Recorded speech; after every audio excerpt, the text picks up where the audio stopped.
ಮತ್ತೆ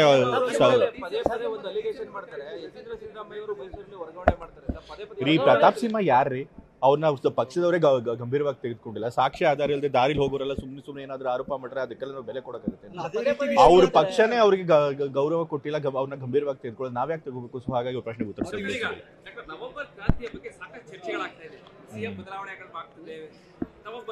ನೋಡಿ, ಆ ಕ್ರಾಂತಿ ಇದ್ರ ಬಗ್ಗೆ ಎಲ್ಲ ನನಗೆ ಏನೂ ಗೊತ್ತಿಲ್ಲ. ನನಗೆ ಗೊತ್ತಿರೋ ಪ್ರಕಾರ ತಂದೆಯವರು ಕೊಟ್ಟಿರೋ ಮಾಹಿತಿ ಪ್ರಕಾರ ಹೈಕಮಾಂಡ್ ಆಗಲಿ ಅಥವಾ ಬೇರೆ ನಾಯಕರುಗಳಾಗಲಿ ಯಾರು ಕೂಡ ತಂದೆಯವ್ರಿಗೆ ನೀವು ನವೆಂಬರ್ ಆದಮೇಲೆ ಅಧಿಕಾರ ಬಿಡಿ ಅಂತ ಹೇಳಿಲ್ಲ. ಸೊ ಹಾಗಾಗಿ ಇವ್ರು ಯಾವ ಕ್ರಾಂತಿ ಬಗ್ಗೆ ಮಾತಾಡ್ತಾರೆ ನನಗಂತೂ ಮಾಹಿತಿ.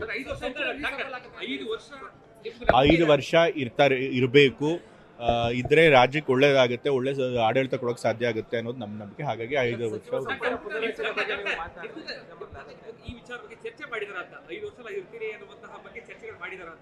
ರಾಜಕೀಯದಲ್ಲಿ ಯಾವಾಗ ಏನಾಗುತ್ತೆ ಅಂತ ಅದೆಲ್ಲ ಹೇಳೋದಕ್ಕೆ ಬರೋದಿಲ್ಲ.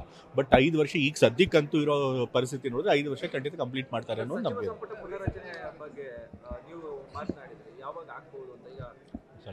ಪುನರಚನೆ ಬಗ್ಗೆ ತಂದೆಯವ್ರ ಜೊತೆ ನಾನು ಚರ್ಚೆ ಮಾಡಿಲ್ಲ. ಅವ್ರು ಹೇಳಿದ್ದಾರೆ ಈ ಥರ ಡಿಸೆಂಬರ್ನಲ್ಲಿ ಮಾಡೋ ಯೋಚನೆ ಇದೆ ಅಂತ ಅಷ್ಟೇ ಗೊತ್ತಿರೋದು.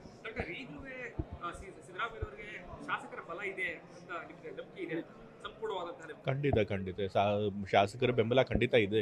ಇಲ್ಲ ಅಂತಿದ್ರೆ ಇಷ್ಟೊತ್ತಿಗಾಗಲೇ ಸುಮ್ಮನೆ ಇರ್ತಿದ್ದಾರೆ ಶಾಸಕರು. ಈಗಾಗಲೇ ಹೈಕಮಾಂಡ್ ಹೋಗಿ ಕಂಪ್ಲೇಂಟ್ ಮಾಡಿದ್ರು. ಸರ್, ಮೈಸೂರಲ್ಲಿ ಯತೀಂದ್ರ ಅವರದೇ ಆಡಳಿತ ಇರೋದು, ಜಿಲ್ಲಾ ಉಸ್ತುವಾರಿ ಸಚಿವರು ನಾಮಕಾವಸ್ಥೆಗೆ ಮಾತ್ರ ಇರೋದು ಅಂತ ಅನ್ನೋ ಒಂದು ಮಾತಿದೆ.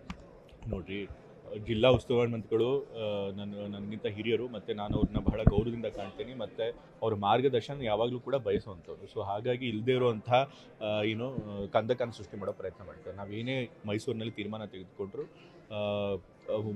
ಉಸ್ತುವಾರಿ ಮಂತ್ರಿಗಳ ಗಮನಕ್ಕೆ ತಂದೆ ಅದನ್ನು ಮಾಡೋದು.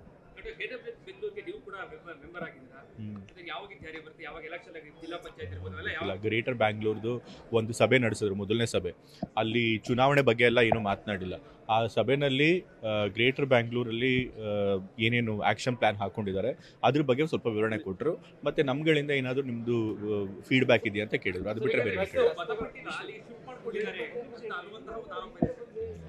ಅದೇನಾಗಿದೆ ಅಂತಂತಂದರೆ, ಗ್ರೇಟರ್ ಬ್ಯಾಂಗ್ಳೂರ್ನಲ್ಲಿ ಬ್ಯಾಂಗ್ಳೂರ್ ರೆಸಿಡೆಂಟ್ ಅಡ್ರೆಸ್ ಕೊಟ್ಟಿರುವಂಥವ್ರು, ಈಗ ನಾನು MLC ಆಗಿ ನನ್ನ ಪರ್ಮನೆಂಟ್ ಅಡ್ರೆಸ್ ಬ್ಯಾಂಗ್ಳೂರ್ ಕೊಟ್ಬಿಟ್ಟಿದ್ದೀನಿ. ಸೊ ಹಾಗಾಗಿ ಯಾರು MLC MLAಗಳು ಅಲ್ಲಿ ಬ್ಯಾಂಗ್ಳೂರ್ ರೆಸಿಡೆಂಟ್ಸ್ ಆಗಿರ್ತಾರೆ ಅವ್ರನ್ನೆಲ್ಲ ಮೆಂಬರ್ ಮಾಡಿದ್ದಾರೆ. ನಾನು ವೋಟ್ ಇರೋದು ವರ್ಣ, ಬಟ್ ಅದನ್ನು ನನ್ನ ಪರ್ಮನೆಂಟ್ ಅಡ್ರೆಸ್ ಕೊಟ್ಟಿರೋದು MLCದು ಅದು. ಸೊ ನ್ಯೂಸ್ ಫಸ್ಟ್, ನಿರ್ಭೀತಿಯಿಂದ ನಿಮ್ಮ ಪರವಾಗಿ.